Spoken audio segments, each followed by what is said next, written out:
The following account is real. Names have been changed to protect the living and the innocent.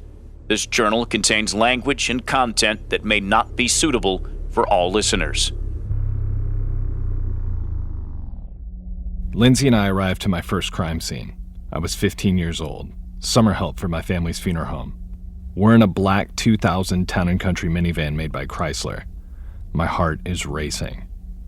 I'm a teenager. I don't understand that what I'm about to see is going to be one of the most horrifying things I've ever seen in my life. Get ready. A mother and son stabbed to death by the husband, who lit himself on fire in the basement immediately afterwards. My name is Grant, and these are my funeral home stories. Chapter 1, Burning Man. It must have been June or July, the summer before my freshman year of high school. It was hot. I don't quite remember anything out of the ordinary until Lindsay got a call at her desk just 15 minutes earlier. It was the county sheriff. "Police call," Lindsay whispers. Let me translate. All the funeral homes in the county are put on a list. If there's a suicide, homicide, car accident, or basically anyone dies unexpectedly, one of the funeral homes gets called from the list. Looks like we won the lottery today. Lucky us. I walked over to Lindsay and snuck around her chair to see what she's writing. She wrote down an address in 4 words. 1 dead, bring coveralls. Coveralls are zip-up hooded bodysuits made of some hybrid material that doesn't allow anything in or out. So why bring them? Well, there could be a number of reasons, but generally it's code for a fucking mess. As she scribbles more details, I have a terrifying epiphany.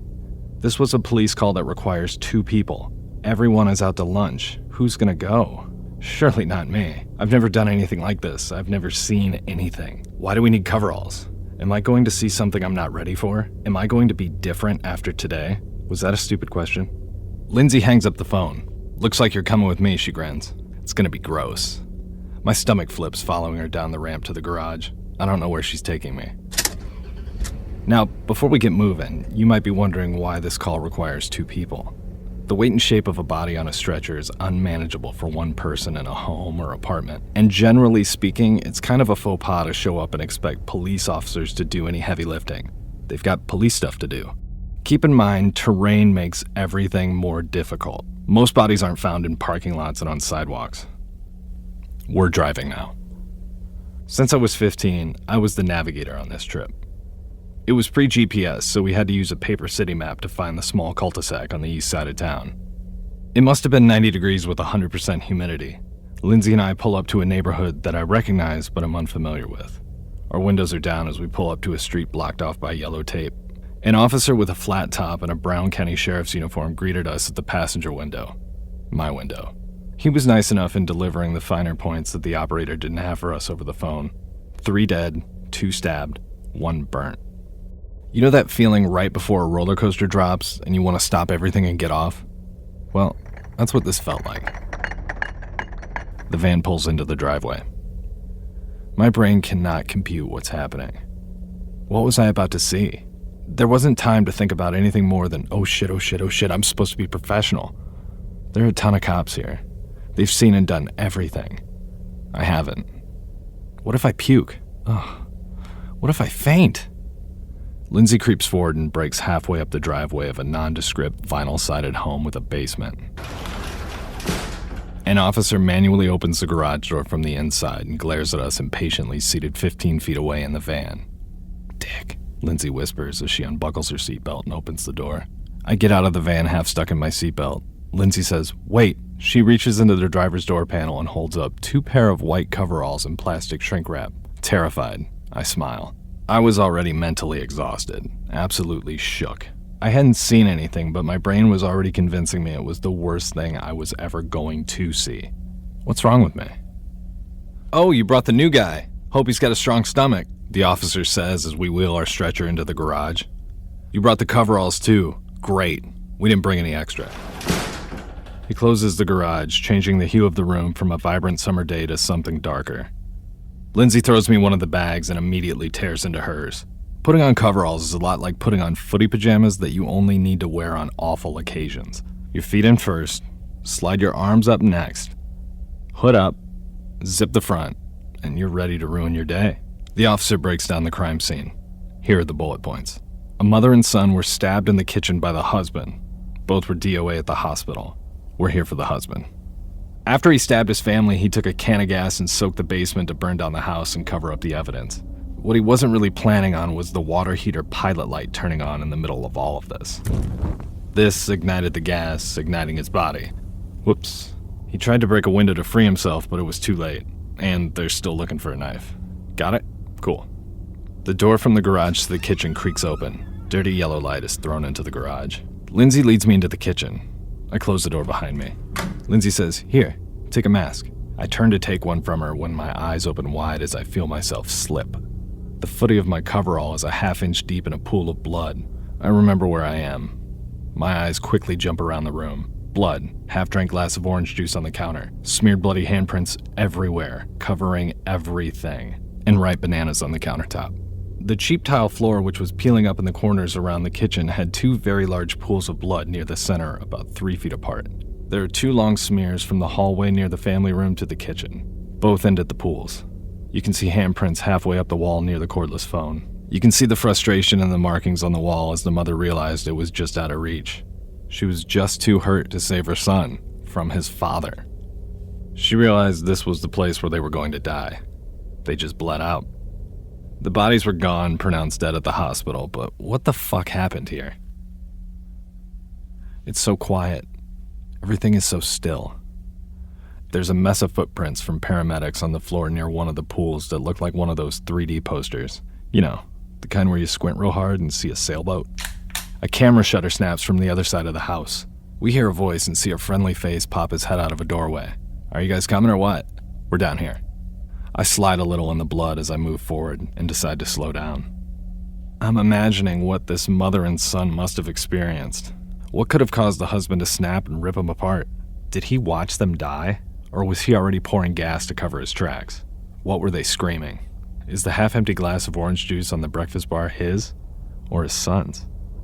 We walk over to the basement door. Normally we'd have a cot or a stretcher with us to put the body on and roll out, but we were instructed to leave it in the garage as this was still a semi-active crime scene. I slide my cheap 3M paper mask over my face as the smell of fire and gas sting my nose. There are 2 men standing at the bottom of a short flight of steps in the basement. One is holding an expensive camera with a large flash attachment. The other is holding a notepad.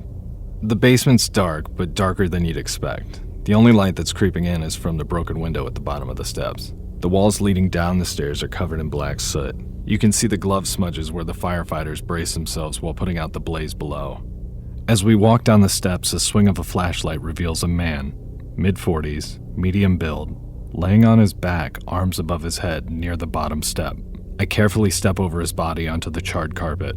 I look around and notice that everything is black, either completely burnt or covered in soot, including this man's body at my feet. If you'd squint hard enough, you wouldn't see anything. Lindsay and I open the body bag, place it next to the man, and take our positions on either side of the body. Lindsay was down by his feet, and I was up near his arms. Finally, I get a closer look at the monster that just murdered his family. There was blood coming out of his hands, large, deep gashes. This could be from being clumsy while stabbing his wife and son, I guess. I mean, they still don't know where the murder weapon is, or even what it is. Most likely those cuts were from breaking the window to escape while his flesh was melding to that knockoff polo shirt.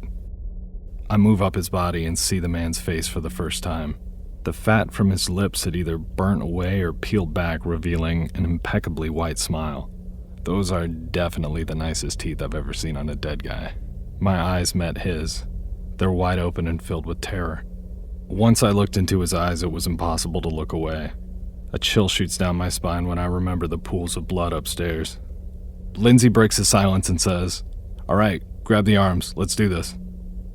Allow me to make a comparison that will forever ruin every backyard barbecue you go to. The skin on this man's body resembled that of a burnt hot dog. His skin was blistered all over his body, but all the moisture was gone. Just crispy pockets of air.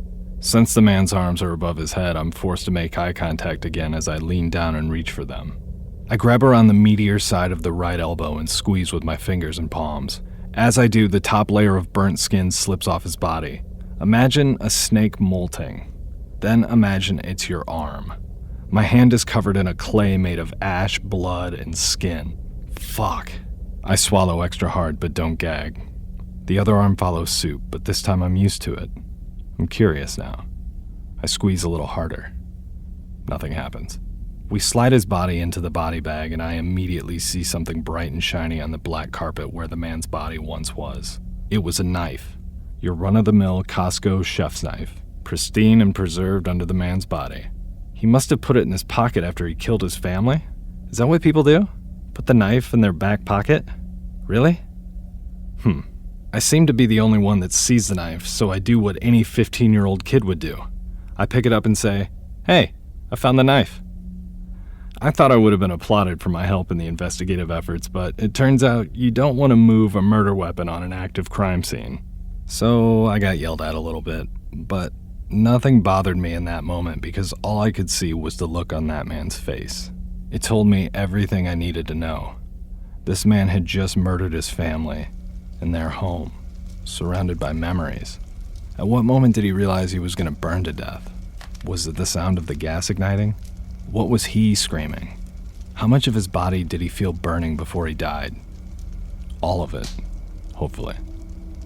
We zip up the body bag and load him into the van. The rest of the day was uneventful. I'm 33 years old now. 18 years have passed, and so many things have happened in my life since that day. I still eat more hot dogs than I care to admit. I never followed up to find out what actually happened in that house that morning. Time got away from me, and before long, I'd completely forgotten about it. Sometimes as I lie in bed at night, eyes closed, drifting off to sleep, I see his face, nose to nose, terror-filled eyes and lipless smile. It happens less and less as time goes by. Who knows? Maybe talking about it will bring him back. I sure hope not. My name is Grant, and these are my funeral home stories. Hopefully you enjoyed this episode. If you did, be sure to subscribe and tell a friend. Have a question or comment? Follow me on social media, @PomoandKitch. Check out my other podcast, How to Become a Terrible Person, also available on the iHeartRadio app. Thanks for listening.